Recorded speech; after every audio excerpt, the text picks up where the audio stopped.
Aziz, men pandani obzor qilmayman. O'tgan gal rollar yoqmagan menga. Tabakani sousini steak bilan beradi. Men tushunmadim, bu salatmi yoki fruktovoy asortimi? Ana mana shu Aziz majbur qildi panda gurmeni obzor qilishga, Sivumunda joylashgan. O'tgan gal rostdan ham rollar yoqmagan edi. Ko'ramiz bu gal hammasi o'zgardimi yoki eski hammom eski tozmi? Xullas, powerlar o'zgardi deb aytishdi. O'shaning uchun menyudagi ko'p narsalarni aytdim. Yeb ko'ramiz. Sirni sup ekan. Endi sirni sup ham o'xshata olmaydi, lekin boshlaymiz.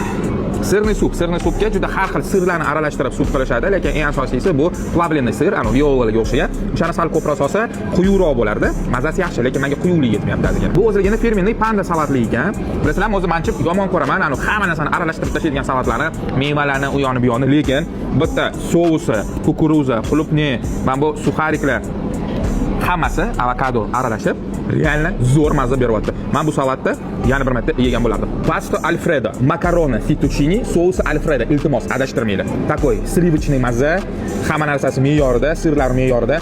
Pastaga однозначно like. Go'sht yumshoq, projarkaga tushgan. Lekin men sous sal go'sht bilan chiqishyapti, lekin go'sht o'zi bomba. Xullas, ikkala sous ham bu go'shtga to'g'ri kelmaydi bu bir. Ikkinchidan projarkani idealniy qilib berishdi, lekin go'sht sal rezinkaroq. Bu aslida oshpaz emas, bu go'sht qayerdan olishsa, go'sht beruvchining muammosi.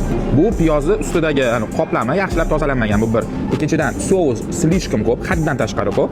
Lekin kotletasini o'zicha ziravorlarni ko'paytirib yuborishgan. Mana go'shtni o'zini alohida yesang, juda ham ko'p ziravor mazasi kelyapti. Burger uzr, uncha yoqmadi. Konnichiwa, menga o'tgan gal yoqmagan, rollarga navbat keldi. Qani, rostdan ham sushi o'zgarganmi yoki yo'qmi? Yeb ko'ramiz. Rollar haqiqatan o'zgaribdi. Men bitta narsani aytib o'tmoqchiman. Mana shu razmercha idealniy razmer. Nimaga? Og'zinglarni bunaqa ochib qilmaysizlar-da. Bundoq bittada kirib ketish kerak. Slasosham mazali, menga yoqdi. Zapechonniy sugurom menga yoqdi. Lekin mana men bu ikkilasida tovuqning mazasini umuman sezmayapman, nimagadir, bilmadim. Ustidagi shapkasi yaxshi, guruchlari yaxshi, nachingasi yaxshi, lekin tovuqning mazasini sezmayapman. Lekin oldingidan ancha o'zgarish bor, yaxshi tomonga. Xullas, shuncha yegan narsam arzimagan.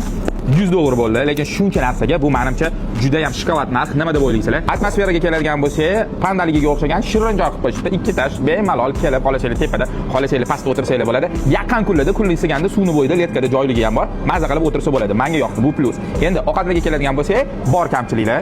Aytdim hammasini. Hozir powerlar o'zlariga ham aytdim. Menimcha bu narsani to'g'rilasa bo'ladigan narsa, lekin umumiy olganda 10 balldan 7,5 qo'ygan bo'lardim va bu joyga определенный pozitsiyalarni yegan, yana qaytgan bo'lardim. Keyingi safar qayerda obzor qilib bering bu bir. Sizlar hali ham na like, na podpiska bosdinglar-da. Men soqqani ishlatyapman. Mana sizlar uchun obzor qilishga. Uyat emasmi? Ramazon barchamizga muborak bo'lsin. Himmatlarni yaxshi ko'raman.